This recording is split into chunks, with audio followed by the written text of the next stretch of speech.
My name is Marcus Webb.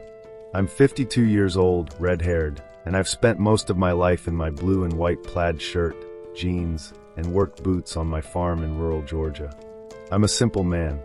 I believe in hard work, honesty, and that every life matters, even the smallest ones. 7 years ago, during the worst storm our county had seen in decades, I saved a puppy. A tiny brown Labrador, barely 8 weeks old, abandoned in a ditch, soaking wet, shivering near death. I brought him home, named him Scout, raised him, loved him, and last month, Scout saved my life. Not from a storm, not from a fire, but from something I never saw coming, something that would have killed me if Scout hadn't been there. This is the story of how a dog I almost didn't save became the reason I'm still alive today. If stories about loyalty that transcends years, the bond between humans and animals, and the incredible ways dogs repay our kindness move you, then hit that like button and subscribe to Paws of History. Because sometimes, the life you save is the one that saves you back. Let me take you back. 7 years ago, late August, hurricane season. We'd been tracking a storm for days. Category 3, heading straight for us. I'd prepared, secured the barn, moved the livestock to higher ground, boarded up windows. My wife, Jennifer, and I rode out storms before. We knew the drill. The storm hit hard. Wind, rain, thunder. Power went out. Trees fell. It was violent, relentless. We stayed inside, praying the roof would hold. By morning, the storm had passed. The damage was extensive. Downed trees, flooded fields, broken fences. But we were alive. That's all that mattered. I went outside to assess. The destruction was worse than I thought. My truck was crushed by a tree. The barn's roof was half gone. The fields were lakes. As I walked toward the main road to check the mailbox, I heard something. A whimper. Faint. Desperate. I followed the sound. There, in the roadside ditch, half submerged in muddy water, was a puppy. Brown, wet, trembling. His eyes barely open. He couldn't have been more than 2 months old. Jennifer, I called. Bring towels. Fast. I climbed down into the ditch, scooped the puppy up. He was freezing, barely breathing. Jennifer came running, wrapped him in towels. Oh my God, Marcus. Where did he come from? Someone must have abandoned him before the storm. Left him to die. Her face hardened. What kind of person? The kind we don't want to know. We rushed him inside, dried him off, warmed him up. I called the vet. She came despite the flooded roads. Checked him over. He's malnourished, hypothermic, but he'll live. You saved him just in time. We decided to keep him. We'd been thinking about getting a dog anyway. This felt like fate. Jennifer named him Scout. Because he found us, she said. Scout grew fast. Within months, he was running through the fields, chasing rabbits, herding chickens. He was smart, loyal, always at my side. My shadow. Jennifer loved him too. She'd sit on the porch, Scout at her feet, reading. She called him her good boy. Life was good. Simple. Full. Then, 3 years ago, Jennifer got sick. Cancer. Aggressive. We fought it. Chemo, radiation, everything. But cancer doesn't care about love or hope. She died 18 months ago. Scout was there through it all. He sat by her hospital bed, rested his head on her lap during her worst days. When she died, he howled. A sound I'll never forget. After she was gone, I fell apart. Stopped caring about the farm. Stopped caring about myself. Days blurred together. I drank too much. Ate too little. Slept on the couch, too depressed to go to the empty bedroom. Scout stayed. Never left my side. When I forgot to feed him, he nudged his bowl. When I forgot to feed myself, he barked until I moved. He kept me alive, even when I didn't want to be. Slowly I healed. Not completely, but enough. Enough to keep going. For Scout. For Jennifer's memory. For myself. The farm came back to life. I replanted. Rebuilt. Found purpose again.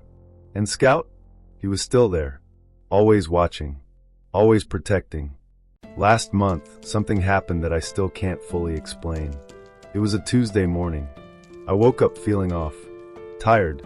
Dizzy. I thought it was just age, or maybe I'd overdone it working the fields yesterday. I went about my routine, fed the animals, checked the fences.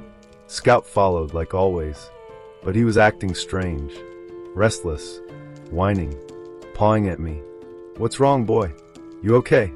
He barked, sharp, urgent, then ran to the barn, looked back, barked again. "Scout, I don't have time for games." But he didn't stop. He ran back to me, jumped up, nearly knocked me over, then ran to the barn again. "Fine. Let's see what's got you so worked up." I followed him into the barn. He went straight to the old tractor, barked at it, sniffed the ground around it, then looked at me, tail wagging frantically. "The tractor? What about it?" I walked closer, and then I smelled it. Gas. Strong. Overwhelming. I checked the tractor. A fuel line had cracked. Gas was leaking, pooling on the floor. And next to it, an old space heater I'd left plugged in. It was on, the heating coil glowing red. My blood ran cold. If that gas reached the heater, the entire barn would explode, with me in it, and probably take the house with it. I unplugged the heater, shut off the tractor's fuel valve, opened the barn doors to ventilate. My hands shook. Scout sat, tail wagging, proud. You saved my life, boy." I knelt down, hugged him. He licked my face, happy, like it was just another day. But it wasn't. If Scout hadn't insisted, if he hadn't forced me into the barn, I'd be dead. The fire department came, confirmed the danger. "Mr. Webb, you're lucky. Another 10 minutes, this whole place would have gone up." I looked at Scout. Not luck. Him. The firefighter smiled. Smart dog. The smartest. After that day, I started thinking. About Scout. About the storm 7 years ago. About the miracle of timing. If I hadn't walked to the mailbox that morning, if I hadn't heard his whimper, if I'd been 5 minutes earlier or later, Scout would have drowned in that ditch. But I did walk. I did hear. I did save him. And 7 years later, he returned the favor. People say dogs don't understand gratitude, that they live in the moment, no memory of the past. But I don't believe that. Scout remembered. Maybe not consciously, but somewhere deep in his loyal heart, he knew. I saved him once, and when the time came, he saved me.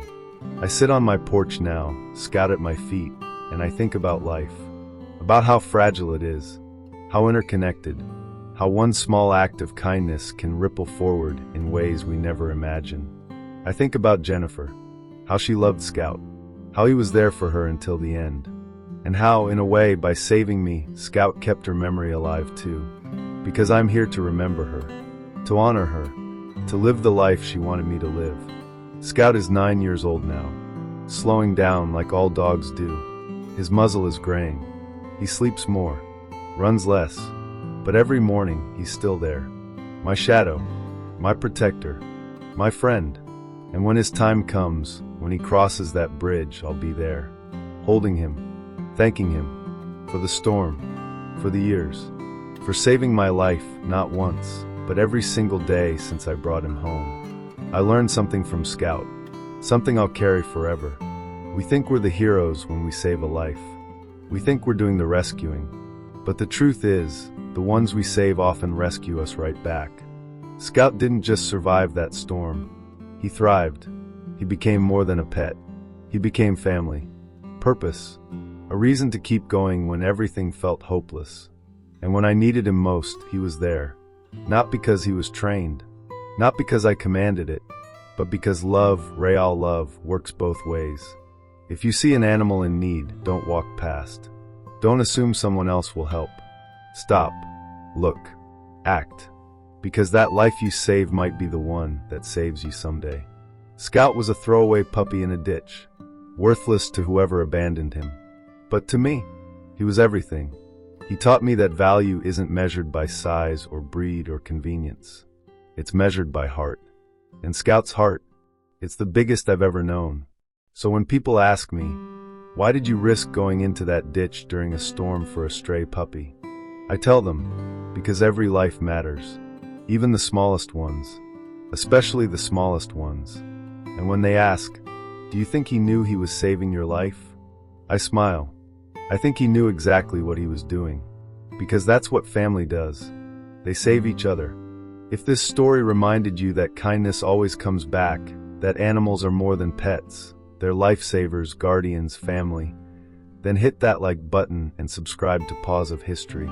Because every animal has a story, and some stories remind us why we're here. Thank you for listening. And thanks Scout, because without him, I wouldn't be here to tell this story.